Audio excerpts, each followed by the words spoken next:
Hi everybody and welcome back. We're here still in Half Moon Bay at the New York Times event, and I'm really excited to welcome Nick Gutierrez from Babson College. He's an entrepreneur and he's going to share a little bit about what Babson's doing and what he's doing specifically to generate a community of developers and entrepreneurs who are in the Gen Z generation. So Nick, thanks for being here. Hopefully you've had a great first day of the conference. How are things going for you so far? Everything's been going pretty well. Everything's pretty interesting. I'm definitely learning a lot, which is definitely important. Yeah, that's awesome. And thanks for coming all the way from the East Coast. Yes. Hopefully the weather's a little bit warmer here in Half Moon Bay. Bit, yeah. There's no snow on the ground right now, Yes. so that's great.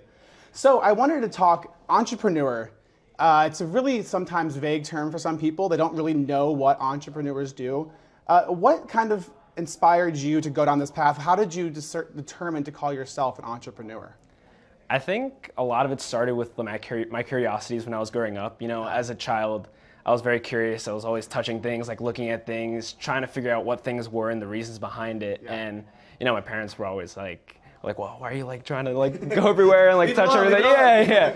And just time on that thing again. Yeah. and I realized, like, you know, it was just because I was curious as to like what things are, like what things mean, and kind of like the deeper reasoning as to why things are the way they are and like the root causes to things. Yeah.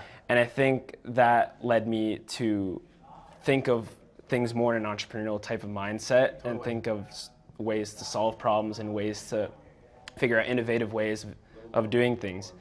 And I think going to Babson definitely helped me build on that a little more. I think I was having trouble identifying where exactly I wanted to take where that. to focus your energy. Yeah, exactly. And I think once I got there, I was surrounded by so many people, you know, adults and students who were thinking in this very productive and innovative way. Yeah. And there were people my age who already had plentiful experience in companies and the business world of either whether they were companies of their own or companies they were a part of. And it's crazy because I go in and I see all these people and it's like, wow, it's almost intimidating. Yeah. But I think I use that sort of initial intimidation as motivation to learn from them and then kind of build my own story off of that. So I think my first initiative was definitely joining the Babson community of developers and entrepreneurs, which is Babson Code.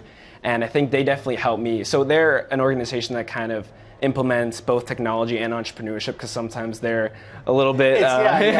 It seems like counter ideas, but they actually are coming together quite quickly. Yeah, especially nowadays. And I think they're really doing a good job of implementing that sort of education into what we call at Babson ETNA, which is the entrepreneurial thought and action. Uh-huh. And it's kind of like a new approach to thinking in an innovative manner.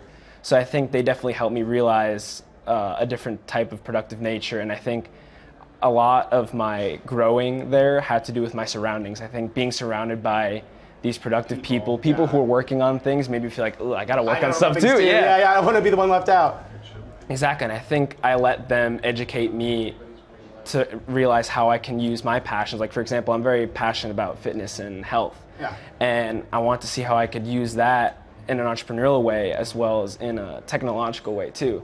And I learned that, you know, through my passion for this, I can use technology to put them together to make something great. So I was thinking maybe in the future with their help to help me use different sorts of code and app building technology to maybe build a social media revolved around specifically fitness.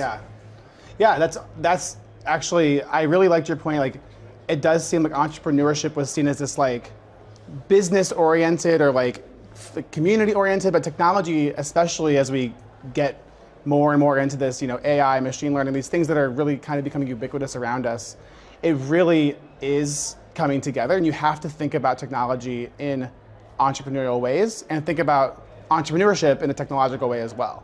So you mentioned surrounded by lots of people who think these ways, adults and people your age. I'm curious, do you see big differences in how maybe adults or, you know, older generations approach entrepreneurship versus your generation? Yeah, I think so, but at the same time, I think that sort of concept stretches past, you know, maybe like your generation and my generation. I think our generations are pretty similar in that. I was actually watching a video the other day on how Generation X was kind of the first generation to start thinking in an entrepreneurial type of way and also implement and have more peer-oriented skills. And I think it was because of the fact that during this generation, both parents were working, and it gave them more time to, to be on their own. Yeah, to explore think. things, and they had more leisure time, more free time. And with the technology being introduced at the time, computers and things like that, they use that to their advantage to discover things and start to think, hey, maybe I can do something with these things I'm learning about on the computer or just on my own time. So I think it definitely started there. And I think it's my generation, probably the generations to come, it's just like a further advancement of that, just using our free time that we have, as well as the crazy amount of technology we have now to discover new things. So how do you think this community, how do you think Babson has been able to cultivate this culture of entrepreneurship and really drive these great conversations and ideas from its students? What are they doing differently, maybe from a different university? I think a lot of it has to do with, I think it's two things, definitely education and environment. I think environment has a lot to do with how you behave and how you interact with people and how you just kind of grow as a person.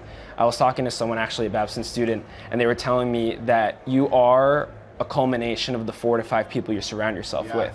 So that definitely resonated with me, because I think as I moved on, I'm a sophomore now, I think from my freshman year to my sophomore year, I think I've definitely been a culmination of different types of people now that I'm growing. And I think now I'm starting to be a culmination of the people I'm surrounding myself with in code, of developers and entrepreneurs who are thinking in a more innovative manner. So I think in a good light, I think they have a nice hub of creative people and progressive people.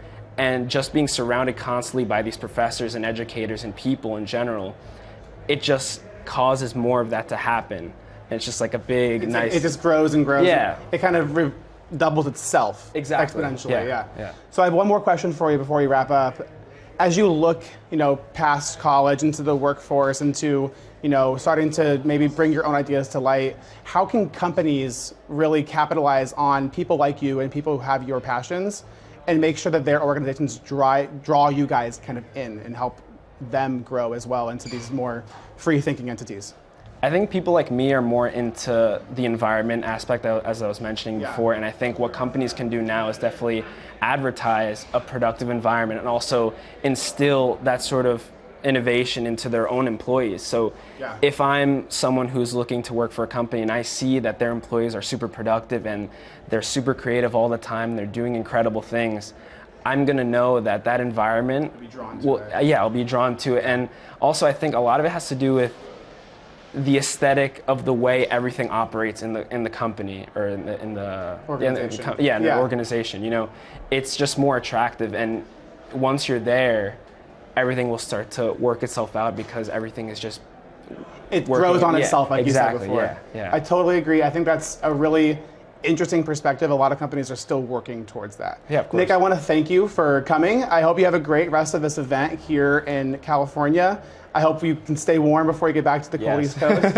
And all of you, thanks for watching. Thanks for taking some time with us. And tune in for more interviews tonight and later this week. Have a great day.